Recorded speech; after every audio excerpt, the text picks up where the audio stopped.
Bom dia, pessoal. Mais uma semana de aula, né? Essa semana é a semana junina, onde vocês vão estar comendo bastante comida de milho, né? Canjica, pamonha, milho cozido e várias coisas, né? Hoje, na nossa aula de história, nós vamos estar estudando a influência negra no Brasil. O que é influência? Né? Influência vem de influenciar, o que deixou, é como se fosse assim uma herança. Então vamos começar aqui. A coroa portuguesa, então, livro de história, esqueci, página 26. Então nós vamos estar falando, né, sobre a influência negra no Brasil, a herança, né?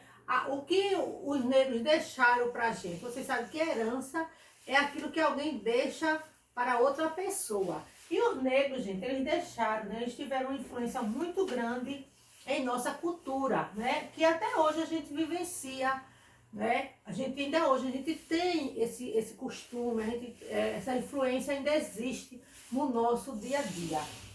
Então aqui, o nosso livro, né? Pega o marcador, o lápis, né? Para a gente marcar. E marque aí. A coroa portuguesa queria ocupar as terras da colônia e o plano foi transformar o Brasil no importante produtor de açúcar, porque esse era um produto de bom preço na Europa. Então, tinha aqui muita cana-de-açúcar, né? Um cultivo enorme de cana-de-açúcar. Então, e na Europa, essa cana-de-açúcar, esse açúcar era muito valioso. Ele custava, os portugueses iam ganhar muito dinheiro com isto. Então, aí começaram. Os portugueses que se interessavam em produzir açúcar no Brasil recebiam terras para produzir, para construir sua fazenda. Então, os portugueses que queriam, né, ter esse cultivo nas suas fazendas, então eles recebiam ajuda dos portugueses. Assim, os engenhos de açúcar se multiplicavam logo. Então, com esse interesse, né, os fazendeiros com essa produção, os portugueses também ajudando, então isso houve um grande crescimento da cultura canavieira. Então, aumentou o número de engenhos. Em 1570 era 60 engenhos. Aí quando foi em 1580, já aumentou, foi 118. Em 1610 já aumentou 400. Em 1710 já passou a ser 650 engenhos. Todos esses engenhos produzindo a cana-de-açúcar, né? Transformando, né, a cana em açúcar. Com a falta de mão de obra para a agricultura da cana-de-açúcar, os portugueses decidiram trazer os negros africanos para trabalhar como escravos no Brasil. Porque aí, gente, tinha o produto, mas não tinha mão de obra para trabalhar, para poder arrancar a cana e ali levar para os engenhos para ser transformado em cana-de-açúcar. O que fazer? Os portugueses foram para a África buscar os negros africanos para trabalhar nessa cultura da cana-de-açúcar. Os negros eram trazidos em navio negreiro. Vocês já ouviram falar nisso, né? Que o navio negreiro era um navio onde os negros eram transportados da África para o Brasil. Eles vinham junto um dos outros e não tinha espaço para deitar, nem percurso, não podiam para deitar. Nesse percurso não podiam tomar banho, nem havia lugar para que eles tomassem. E como não podia se exercitar ou respirar ar fresco, muitos transmitiam doença aos outros e alguns terminavam morrendo antes mesmo de chegar ao seu destino, o Brasil. Então esse navio que os negros vinham, vinham superlotados, sem nenhum cuidado, sem nenhuma boa condição para sobreviver. Então, devido a isso, essa quantidade grande de pessoas, muitos negros que vinham da África para o Brasil, então morriam, porque acontecia várias doenças. Então, essa falta de higiene, essa falta de cuidado, muitos negros morriam nesse percurso. Quando os negros chegavam ao Brasil, muitos estavam desnutridos, tá vendo? por não terem se alimentado direito. Eles eram acorrentados nas praças ou mesmo no porto e oferecidos para venda como mercadoria. Quando um comprador chegava, examinava olhando dente e músculo para ver se eram sadios.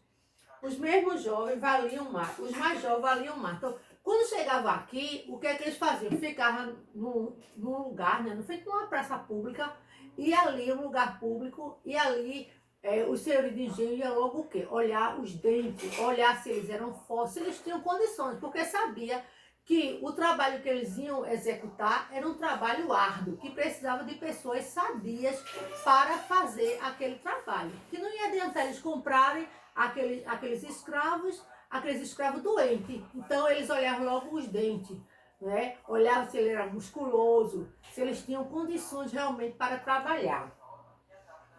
Depois de comprado, os negros eram levados para o engenho, onde iriam morar em uma espécie de galpão, que era o que? As senzalas, né? Sem conforto algum. Dormiam amontoados no chão e não tinham lugar para fazer suas necessidades. O nome desse lugar era senzala, podem marcar aí. Na senzala, o negro não tinha liberdade para ir e vir. Ele acordava muito cedo e começava a trabalhar, sempre vigiado pelo feitor. Então, quem era o feitor? O feitor era aquela pessoa de confiança do senhor de engenho, né? Ele ia fiscalizar o serviço daquele negro, daquele escravo, para ver se ele estava fazendo um serviço bem feito. Se ele não fizesse, né, ele ia receber um castigo. Então, o negro ficava naquela senzala. A senzala era como se fosse um galpão bem grande, sem a mínima higienização, sem o mínimo cuidado. Então, aí, o que era esse feitor?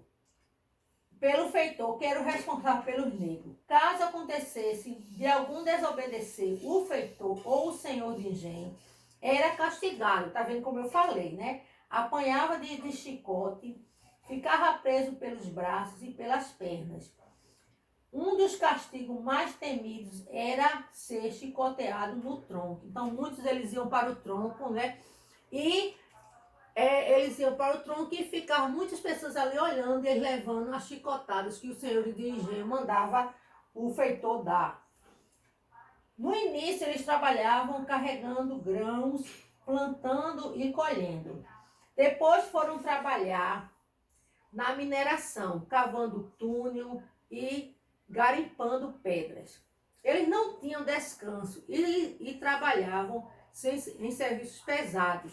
Então você vê, né, gente, que o negro ele não tinha nenhuma condição para o seu trabalho.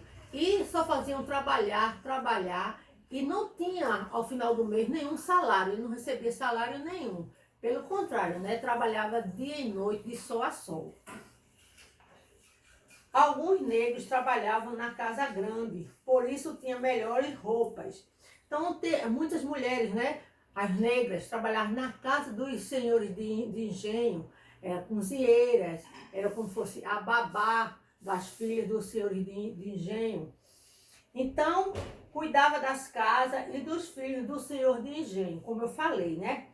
No dia a dia, os negros não recebiam tantos alimentos e algumas sobras da casa do senhor de engenho eram mandadas para a senzala. Então, quando surgiram de sair algumas comidas que eu vou falar, não é? Então, algumas coisas que sobravam da casa levavam para a senzala. Desta, os restos de porco, como pé, rabo e orelha, eram misturados com feijão, o que fez surgir uma das comidas mais conhecidas da nossa culinária, a feijoada. Então, a feijoada hoje, né, ela existe, mas foi uma influência negra, né? Porque os senhores de engenho pegavam, né, as cozinheiras, a carne de porco, né, preparava, mas o rabo do porco, o pé de porco, a orelha, mandava para as casas de engenho, para as senzalas. Lá na senzala, né, os negros juntavam tudo e cozinhava tudo junto. Daí surgiu a feijoada, porque a feijoada se faz assim. Ela leva pé de porco, ela leva rabo de porco, orelha, tudo que é do porco. Essa parte assim do porco é colocado dentro da feijoada. Vamos ver a página 26. Então, gente, aí foi uma luta, né? Porque os negros só faziam trabalhar e não tinha nenhuma condição para o seu trabalho. E houve outra influência negra, né? Foi nas danças. Então, uma das coisas foi a comida, né? Que a gente tem a feijoada. Então, a gente tem aqui, nas danças, né? A feijoada e festa religiosa. Então, o negro, ele tinha o seu momento ali na senzala mesmo. Aí surgiu o maracatu, é de origem afro-brasileira e apresenta instrumentos de percussão, ritmos e danças semelhantes aos do candomblé, bem como personagens fantasiados de rei, rainha, céus e dama, conduzindo uma boneca na frente. Tomou-se cortejo carnavalesco do folclore, tornou-se, né? Aí tem aí a congada, tem a capoeira, né? Que é uma dança que vocês conhecem. No tempo da escravidão, servia como defesa. Atualmente é uma prática esportiva, mas na época a capoeira, ela era uma dança, né? Onde as pessoas ali ficavam se divertindo e também eles usavam como uma defesa, né? Para o seu próprio bem. Hoje a capoeira, ela é usada para uma prática esportiva, mas também na época era usada como uma defesa pessoal. A congada é um tipo de dança guerreira que é marcada por cantos de viola, reco-reco, caixas e tambores. É uma dança dramatizada que tem como tema a luta do bem contra o mal. Então, existe algumas regiões que tem como festa folclórica essa dança. Aí a gente tem aqui o frevo, né? Vocês sabem que o Recife, né? Pernambuco é conhecido como cidade do frevo, Recife. É uma dança originária da capoeira, trazida pelos negros da Angola. O nome vem de ferver. O passista segura uma sombrinha para equilibrar-se, pois é uma dança frenética, né? Então, Recife é conhecido como a cidade do frevo. Então, é uma dança típica do Recife. Aí vem o samba, né? O samba significa umbigada. Saiu das senzalas como dança de roda. É uma dança considerada imoral pelos donos de escravo. Hoje usa-se o ritmo do samba para a realização de desfile em redes de escolas de samba, das escolas de samba. Então, o samba ele é muito usado no Rio de Janeiro, né? Existe até os desfiles das escolas de samba no Rio de Janeiro. Então, o samba é uma dança muito utilizada no Rio. Existem várias escolas de samba, onde as pessoas até é adepta a várias escolas. Então, existe a Mangueira, existe a Beija-Flor, né? Existem várias escolas de samba, tudo no Rio de Janeiro. Em São Paulo também existe, então é uma tradição. A pessoa, então no carnaval sai, né, os desfiles das escolas de samba. E as pessoas investem bem. Que também foi uma influência negra. Aí aqui tem o batuque praticado durante o Brasil do século XIX em pintura. Então aqui está mostrando, né? Só que naquela época era muito rústico, era muito simples. Hoje, né, é que existe as alegorias, aquela coisa bem bonita. O que vem a ser o fandango? É uma dança popular acompanhada por duas violas, uma rebeca e um pandeiro. Dança-se em roda, em fileira ou em pares. Então, gente, tem algumas dessas danças, né, religiosas que é típica de determinadas regiões, como o maracatu, né, tem a congada, então a capoeira. Então tem danças que são típicas das regiões. E também teve uma influência, a influência negra também teve no caso do vocabulário, né? Então a gente tem a palavra moleque, né? Que você sabe que o moleque é aquele menino bem levado, né? Existe o cachimbo, que é um tipo de ele é um tipo de um cigarro onde as pessoas fumam, né? Quem fuma muito cachimbo são as pessoas mais velhas. Tem o quindim, né? temos o maxixe, que é uma verdura. Então, isso tudo é no vocabulário. Então, isso ainda existe até os nossos dias. Existe. A influência negra também foi nos instrumentos musicais. A gente tem aqui o agogô, o berimbau, o atabaque, o reco-reco, o pandeiro, o tambor, o bongos. Isso tudo são os instrumentos musicais que ainda existem, ainda hoje, né, nas escolas de samba, nas bandas. Então, existem muitos esses instrumentos musicais. O berimbau ele é um dos instrumentos musicais usado na capoeira, né? E o atabaque também. Na alimentação a gente tem o mocotó, é uma coisa que é do boi, né? Feito uma parte do boi. Temos o quibe. O que é quibe? É uma comida que você faz com girimum, que é muito usado na época da Páscoa.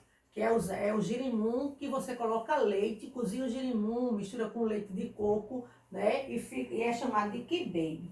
E existe a feijoada, como eu já falei, né? Que é de muita influência negra, né? Onde os senhores de engenho mandavam para as senzalas o resto do porco. O rabo, a orelha, o pé. Essa parte é assim, a carne mesmo, aquela parte, o filé do porco, não. Né? A carne do porco, não. Mas o restante do porco, a sobra, então surgiu a feijoada, que ainda hoje a gente se alimenta, né? Muita gente gosta de feijoada.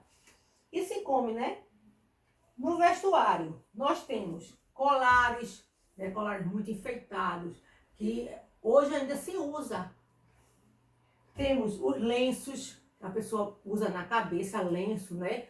Temos as pulseiras, muito enfeitada, né? Temos os turbantes, isso aqui mesmo, gente. É um turbantezinho que você bota na cabeça, certo?